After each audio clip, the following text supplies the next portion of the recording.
Assalamualaikum warahmatullahi wabarakatuh. Saya Celia Sabila Nurail Hedrika. Di video kali ini, saya akan mengulas bagaimana Islam menyikapi virus corona. Fenomena wabah virus corona, atau yang disebut juga dengan COVID-19, semakin lama semakin membuat kekhawatiran di seluruh dunia. Bagaimana tidak, virus yang muncul pertama kali di kota Wuhan, Provinsi Hubei, China, ini telah memakan ribuan korban jiwa dan menginfeksi puluhan ribu korban jiwa. Virus yang sampai saat ini belum ditemukan penangkalnya, ini telah merambah hampir ke seluruh negara-negara besar di dunia, mulai dari China, Korea Selatan, Singapura, dan lainnya di daratan Asia, hingga ke Italia, Perancis, dan daratan Eropa. Dan beberapa waktu lalu, Presiden Jokowi telah mengumumkan bahwa kasus virus corona telah menjangkit 2 warga Indonesia. Akibat virus ini, di samping korban yang terus berjatuhan, yang mana angkanya telah mendekati hampir ratusan ribu jiwa, baik yang meninggal ataupun yang terinfeksi, jutaan manusia lainnya terancam terkena wabah mematikan ini. Di samping itu, tercatat ratusan kota diisolasi. Ribuan jalur penerbangan ditutup. Bahkan secara khusus, negara Arab Saudi menghentikan sementara kedatangan jamaah umroh guna mengantisipasi tersebarnya wabah di tanah suci.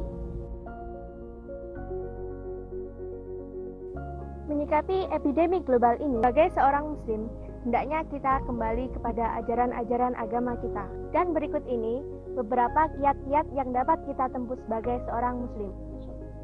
Yang pertama, senantiasa meminta perlindungan kepada Allah Subhanahu wa Ta'ala. Virus corona adalah makhluk sebagaimana makhluk-makhluk Allah lainnya, dan ia tidaklah bergerak kecuali atas perintah dan izin Allah Ta'ala yang menciptakannya. Oleh karenanya, kita berlindung dari wabah ini kepada Allah sebelum kita berlindung kepada kemampuan diri kita sendiri atau kemampuan makhluk lainnya.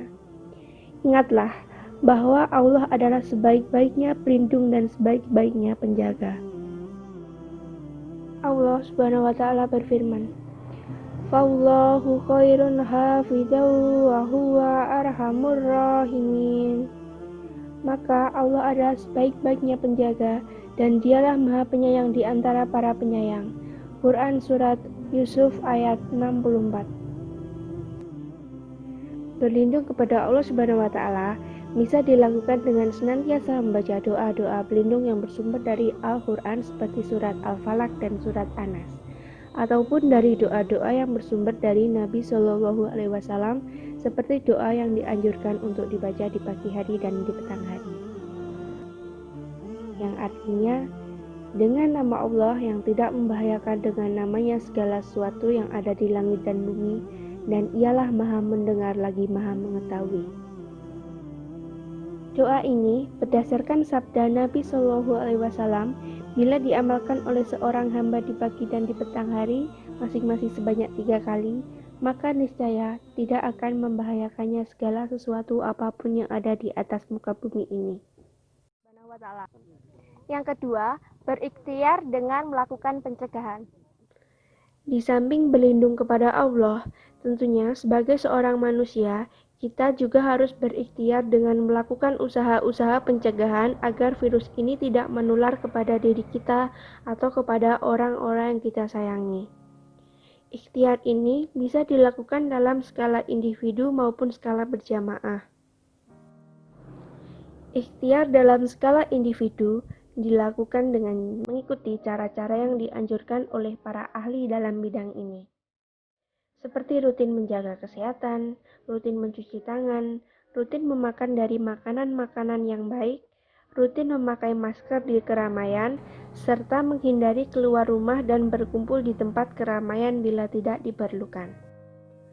Adapun ikhtiar dalam skala berjamaah, maka bisa dilakukan dengan cara melakukan pencegahan-pencegahan agar virus ini tidak merambah ke skala yang lebih luas lagi, seperti melakukan isolasi kepada mereka-mereka yang terkena virus atau mereka yang tercurigai terkena virus. Dan ikhtiar ini hendaklah dilakukan oleh pihak-pihak yang berwenang.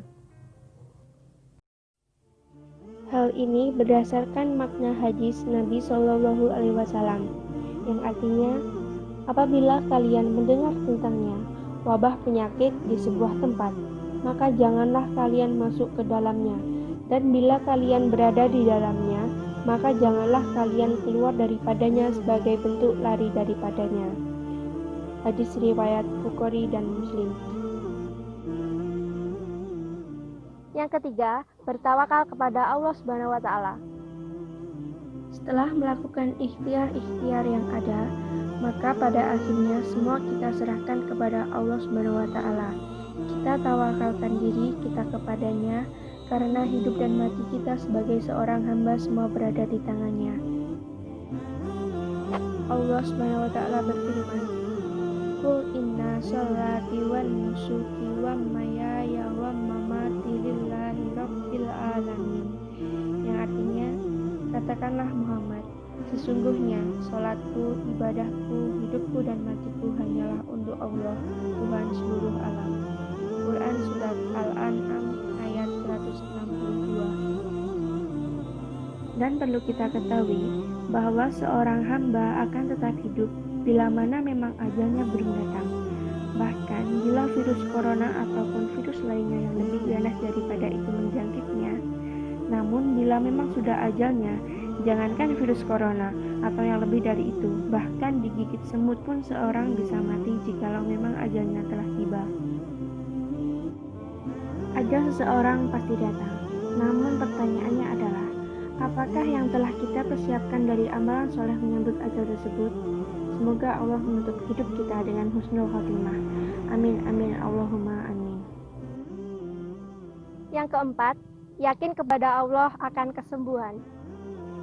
Bila ada di antara kita yang ditakdirkan oleh Allah tertimpa penyakit ini, maka yakinlah bahwa Allah adalah sebaik-baiknya penyembuh karena Ialah Tuhan yang Maha Penyembuh.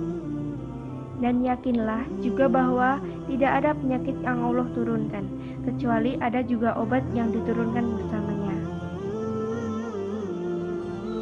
Nabi Shallallahu Alaihi Wasallam bersabda, yang artinya, sesungguhnya Allah ketika menciptakan penyakit, maka Ia menciptakan penyembuhnya, maka berobatlah. Hadis riwayat Ahmad nomor 12.186. Demikian beberapa kiat-kiat dalam menyikapi virus corona ini. Dan yang terakhir, mari kita berdoa kepada Allah Subhanahu wa taala agar kita diberi kesehatan dan dijauhkan dari segala penyakit. Amin amin ya robbal alamin. Demikian ulasan Islam menyikapi virus corona ini.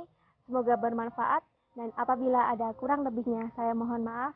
Wabillahi taufik wal hidayah. Wassalamualaikum warahmatullahi wabarakatuh.